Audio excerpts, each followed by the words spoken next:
It was morning. And I tell you, my brothers and sisters, there's nothing like the dawning of a new day. David declared the other evening that weeping may endure for a night, but joy is coming in the morning.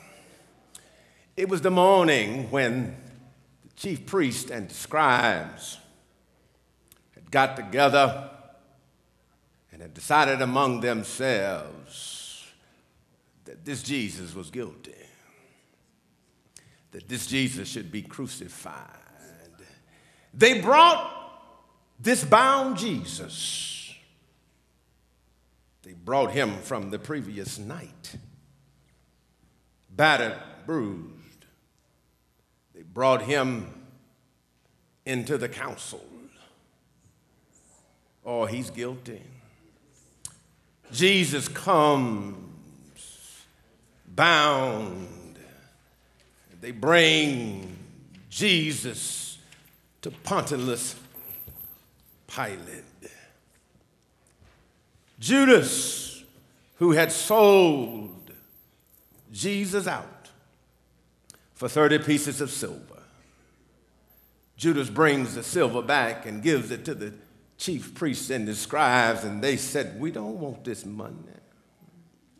You better be careful how you sell the Lord out, because what sounds good may not be good." So the chief priests and the scribes said, "What shall we do with this money?"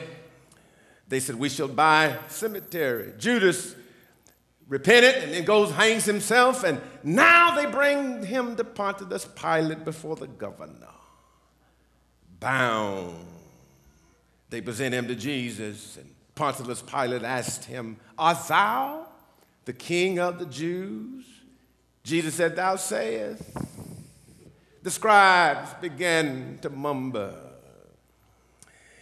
He healed others, and himself he cannot heal. He released demons, and now look at him bound. At this time of the year, they will release a prisoner, and there we have Jesus and we have Barabbas. And Pilate asked the crowd, "Whom shall we release, Jesus or Barabbas?" The crowd cries out, "Release Barabbas, crucify Jesus." Pilate again has a seat. After much commemoration, his wife comes to him.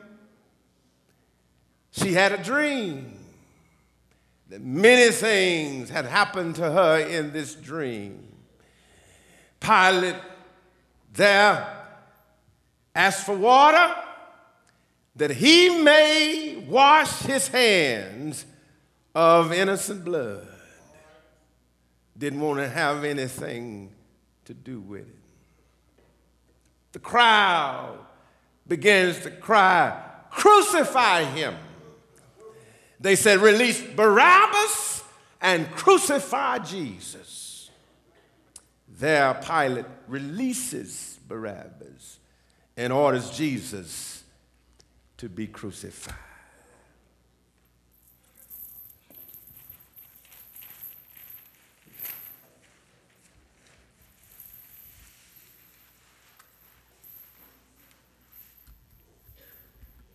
On our way to Calvary,